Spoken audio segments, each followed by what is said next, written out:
아침 묵상 하나님 장 시작하겠습니다. 먼저 기도하시겠습니다. 하나님 안에서 우리의 영혼 육이 안전합니다. 주님의 날개 아래 피하고자 말씀 앞에 섭니다. 말씀으로 가르치시고 견책하시고 바른 길로 생명길로 주님의 길로 인도하여 주옵소서. 성령 하나님 좌우로 우리가 치우치지 않도록 붙드시고 인도하여 주옵소서. 예수님의 이름으로 기도드리옵나이다. 아멘. 오늘 함께 하실 말씀은 예레미야 50장 1절 한 절의 말씀 보시도록 하겠습니다. 여호와께서 선지자 예레미야에게 바벨론과 갈대아 사람의 땅에 대하여 하신 말씀이니라.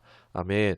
오늘 말씀의 제목은 바벨론 심판과 하나님 백성 구원이라는 제목으로 말씀 나누도록 하겠습니다. 50장은 그동안 하나님의 징계의 도구로 사용되었던 바벨론이 이제 그들의 교만으로 인해서 하나님의 심판을 받게 될 것과 더불어 유다와 이스라엘이 해방되어 다시 돌아오게 될 것이라는 예언을 담고 있습니다. 오늘은 이제 단락을 나눠서 대략적인 내용을 살피고 교훈을 묵상하기를 원합니다. 먼저 1절에서 5절까지입니다. 중동 세계를 주름 잡았던 바벨론이 이전에 자신들이 쳐부순 나라들처럼 무너져 내리는 소식을 온 누리에 널리 알리라는 말씀이 나옵니다. 바로 그때 바벨론에 사로잡혀가 살던 자들이 이제 다시 예루살렘으로 돌아가게 될 것임을 알려줍니다. 강대국의 흥망을 통해서 자기의 백성을 징계하시기도 했지만 또 회복을 주시는 것입니다. 바벨론에 대한 심판은 곧 이스라엘에게는 기쁜 구원의 소식임을 말해주고 있습니다. 이것을 생각할 때 그리스도인들 이제 하나님을 거스를 때 어떻게 되겠습니까? 세상의 권력, 문화, 재정적인 문제 등으로 사로잡히는 일들이 일어날 수 있는 것입니다. 그러나 하나님께서 큰 산 같은 그런 이제 문제들, 권력들 이것을 무너뜨리실 수 있으십니다. 이것을 무너뜨리심으로써 다시 하나님의 백성들이 하나님 백성답게 살 수 있도록 하신다라는 것을 말씀을 통해서 알 수 있습니다. 6절에서 10절의 말씀에는 하나님의 백성이 포로가 되거나 흩어짐은 하나님을 바로 믿고 따르지 못한 결과라는 것을 보여주고 있습니다. 이를 이방 민족들의 입을 통해서 듣게 하시죠. 그렇지만 하나님의 백성의 운명은 끝난 것이 아니라는 것입니다. 적인 바벨론의 손에서 나오라고 하십니다. 또 바벨론의 적들을 이제 불러들이시고 바벨론이 그들로 약탈되게 하리라고 하십니다. 심판과 구원이 이루어지는 장면이라고 할 수 있습니다. 우리에게도 이제 예수님을 믿으면서 하나님을 두려워하지 않고 사람을 두려워할 때에 강자에게 끊임없는 시달림을 경험할 수도 있습니다. 하나님에게 희망을 두지 않기에 하나님에게 생명의 양식을 우리가 구하지 않기 때문에 그런 괴로움들이 찾아올 수도 있죠. 하나님은 괴로움을 당하는 그리스도인들에게 말씀하십니다. 이 세속 권력, 문화 등의 이런 눌림에서 벗어나라고 제발 거기 눌려있지 말라고 말씀합니다. 오늘날 우리에게 이런 것들이 무엇이 있는지 생각하고 거기서 탈출할 수 있는 우리가 되기를 원합니다. 11에서 20절 말씀 보면은 심판과 회복이라는 주제가 계속 이어지고 있는데 멸망이 예고되고 회복이 따를 것을 이제 계속 반복되고 있습니다. 여기서는 이제 바벨론의 죄를 자세하게 드러냅니다. 그런데 또 보면은 하나님의 백성의 잘못은 언급하지 않고 있습니다. 바벨론의 잘못이 뭐냐? 하나님의 백성을 괴롭히면서 즐거워했기 때문이다. 이것이 하나님의 진노를 샀다라는 것입니다. 지난날 범죄한 이스라엘을 바벨론으로 벌하셨듯이 하나님은 이제 다른 나라로 바벨론을 벌하시려고 합니다. 공격할 것을 전멸시키고 함락할 것을 선포하십니다. 또 생각해 보면서 유익할 수 있는 부분은 뭐냐? 이러한 바벨론의 괴롭힘 아래 있을 때에 하나님의 죄 용서를 받고 돌아와서 안심하고 살 수 있도록 회복시켜 준다라는 이 과정들을 살펴볼 수 있습니다.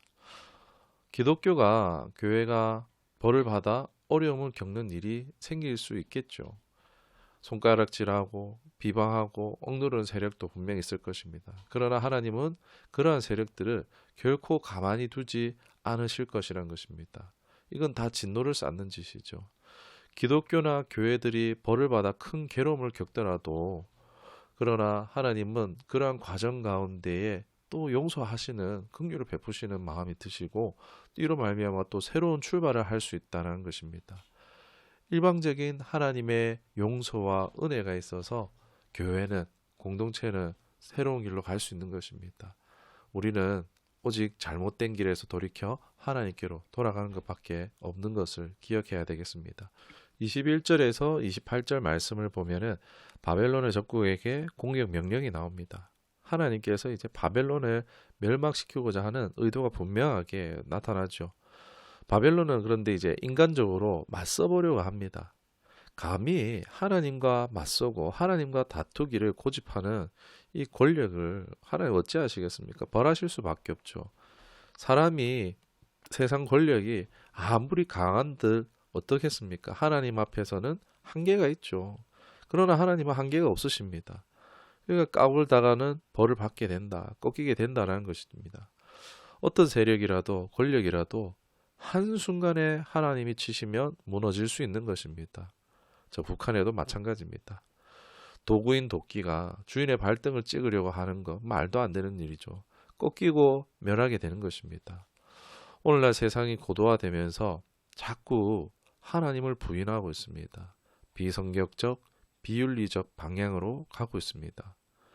아무리 그 나라가 강대국이든지 어떻든지 그것은 망하는 길로 가는 것이라고 할 수 있습니다. 또 여기서도 이제 그때 자신들의 잘못으로 눌렸던, 괴로움을 겪었던 나라와 공동체의 해방과 회복을 누리게 하실 것에 대한 메시지도 담고 있습니다. 이어서 29절에서 34절에 보면은 이제 바벨론의 잘못을 지적하되 그것이 교만이라고 말합니다. 여러분, 권세를 주시는 분이, 능력을 주시는 분이 누구이십니까? 하나님이십니다. 나의 나된 것은 다 하나님의 은혜입니다. 그런데 뭐 정부든 세속 권력이든 자기가 마치 하나님이 된 듯 하나님을 대신하려고 할 때에 이건 굉장히 건방진 것이죠. 하나님은 크게 벌하지 아니할 수 없습니다. 오늘날 정부가 자꾸 큰 정부를 지향하고 있습니다. 내가 다 해줄게, 내가 다 해결해줄게, 사사건건 법이든지 돈으로 처리하려고 하고 있습니다.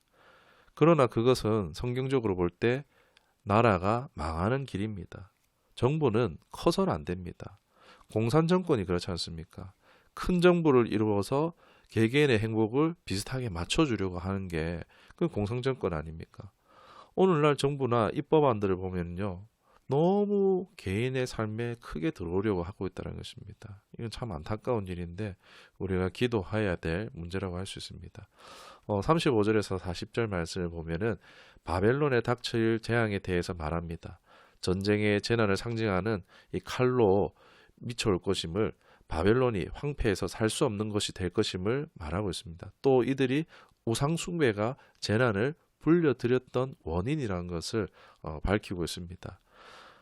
사람이 하나님이 아닌 사람의 손으로 만든 것을 받들 때에 하나님의 재앙이 온다는 것입니다. 사람들은 꼭 이래 우상이 아니더라도 편의를 위해서, 뭔가 자아 실현을 위해서 온갖 삶과 정성과 열의를 다해서 무언가를 추구하고 만들어내죠.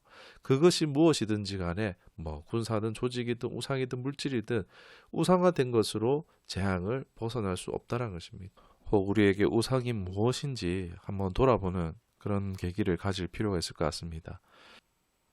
41절에서 46절을 보면은 하나님을 모르는 세속 권력, 이 하나님의 허용 범위 안에서 도구처럼 힘을 펼칠 수 있습니다. 바벨론이 그랬죠.